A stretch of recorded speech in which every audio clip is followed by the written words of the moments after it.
Alright, family, in this episode, this is all about dynamic tension. One of my favorite exercises, meditations, and as I've said previously, this is a good exercise to link with the dynamic breathing. Dynamic tension is the conscious engagement of both agonist and antagonist muscles in a range of motion. One way that I see a lot of people get injured in yoga these days is because we're really practicing flexibility and opening our muscles up, but we don't engage and practice strength in our full range of motion. Dynamic tension, when done properly, strengthens the muscle through the full range of motion. So as a base to this, I highly recommend learning things like Qigong or martial arts that teach you full range of motion of all your joints. Because when you apply dynamic tension to that, it becomes a very valuable tool.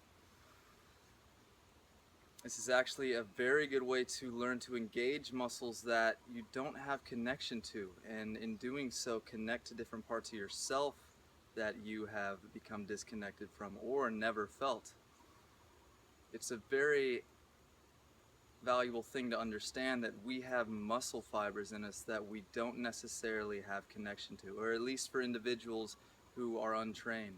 You have dormant muscle fibers in yourself, and the only thing you need to do to wake those up is to learn to connect to them.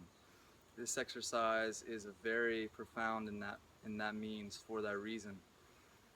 I used to believe the core was the most valuable place to start learning dynamic tension. Now I actually believe it's the perineum, it's the root. That's where I feel through my practice that's where all tension originates. It's our support, that's our earth, so learning to engage that is very valuable. Linking this exercise to the breath is key. And then another step on top of that is linking your visualization to it. Okay? Feel free to be a kid again and visualize the energy and what you're doing with it in this. Okay, so to put it simply, what we're doing is linking our breath with the tension and relaxation of our muscles. So if we were to start with our core, the most basic form is to engage on the exhale, relax on the inhale.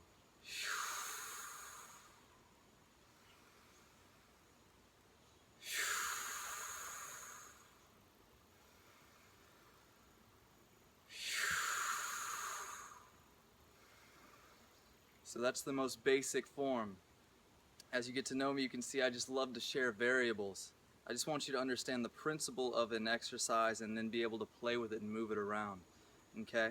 So when it comes to something that we start moving, say we start using our arm, we can be inhaling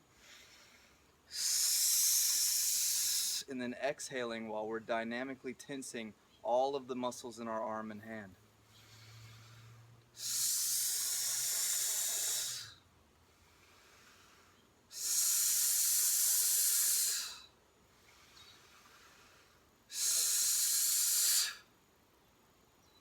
To once again keep it more basic, the basics are really where the value's at, okay? So as opposed to starting to isolate different muscles in our arm, which can be valuable if we find that we're disconnected from certain places of our body, learn to engage the body as a whole through a movement.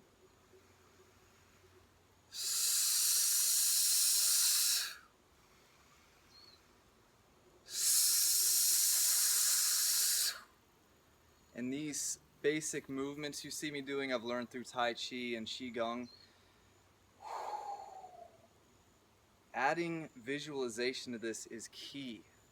Alright, when you can really see, you're not having to believe anything. The reality of it is you're inhaling and you're drawing energy in. When you're exhaling, you're expressing and directing. So when we're directing that energy into our muscles, into our body, we're driving it in to our bones, is what the Tibetan Qigong masters say. We're pulling energy in and then driving it into our core. Relaxing.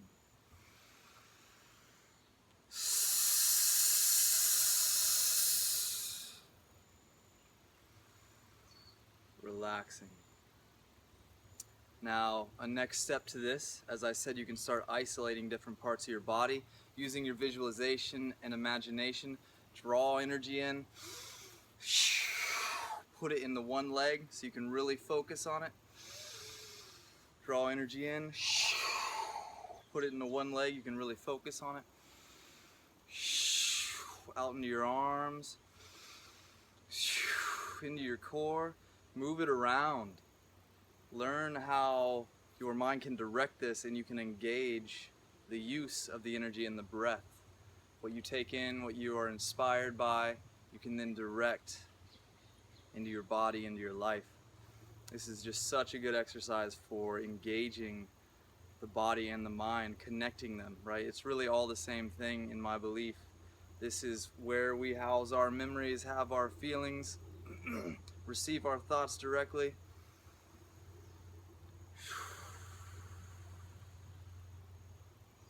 So by getting these two seemingly separated parts of ourselves to work together, it's a very valuable tool. Also, dynamic tension is one of the keys to learning how to relax deeply.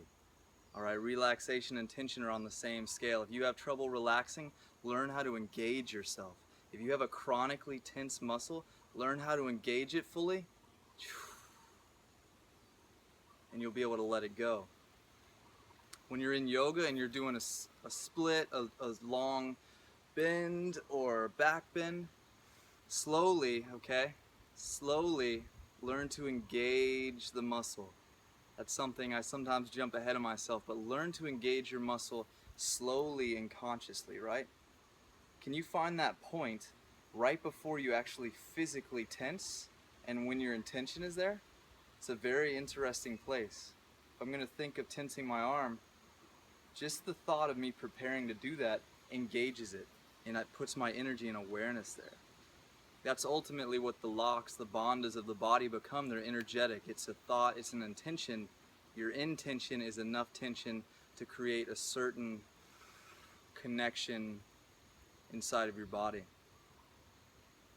Dynamic tension is extremely useful for means as well as resetting our bodies and misplaced bones, vertebrae, poor posture. One way that I like to use it, it helps to see a mirror, see your body, get in the best posture that you can, and learn to engage the muscles in ideal posture, right? Because we have the tendency, we have all these holding patterns that we've programmed in poor posture. So learning to engage the muscle where we would like it to hold ourselves in an ideal posture is a very valuable tool. And as for resetting bones and muscles, dynamic tension has come through for me multiple times. Having a shoulder out of socket once, having a vertebrae out of place, and the biggest one that I experienced was having my collarbone broken in 5 pieces and successfully being able to reset it by using dynamic tension, because the muscles remember where the bone goes. So for instance, in this situation, what I had to do was work to elongate the bone after I broke it. I broke it 2 weeks later. I got an x-ray. I saw it was in a place I did not want it, and I felt like I could move it, like I knew where it needed to go. And I've done things like this before in martial arts. I successfully have put a rib back in with dynamic tension. We're learning to control the pressure inside our bodies and reset things. So in this instance, I took a deep breath, really filled up my lung here, and push the pressure out towards the shoulder to elongate the bone. Popped, burned like hell, scared the hell out of me, but I had to do it. And luckily, with the next x-ray I saw, it was in a much better alignment. So that was such a saving grace to understand this practice and principle. Be careful, do it at your own risk. I'm not a doctor, this is my personal experience. And so that led me to another more advanced version of this dynamic tension. Is you can tense also with the inhale, with the breath inhaled. Be very careful with this. It's a great way to pass out, have an aneurysm, who knows what. So be very careful. But when we inhale and we have a lot of pressure on our bodies, and then we dynamically tense, we can direct this pressure internally and make moves, make changes, reset things, push blood to our extremities, wake up parts of us that are asleep. Very valuable. Excellent technique. So play around with that. Those are the variables. The breath, you can do this with your exhale held out and just holding your tension. You can hold it for as long as you can. You can do rapid tensions. You can hold the tension through the inhale and the exhale, one or the other. The idea is consciously engaging our bodies. And what's amazing about this, the more present you can become, the more tension you can generate, and you can actually build a lot of strength off of this. You can build muscle off of this. If you can just imagine that you're having to support 1,000 pounds all of a sudden, and you believed it, you would get the effects in your body of that situation. So it's only limited to your mind's ability to focus and concentrate its energy into that muscle and movement. Awesome. Hope this is of value. Any questions, please share. Enjoy it. I love this practice. It's so good for building the energy. All right, guys. Lots of love. Peace.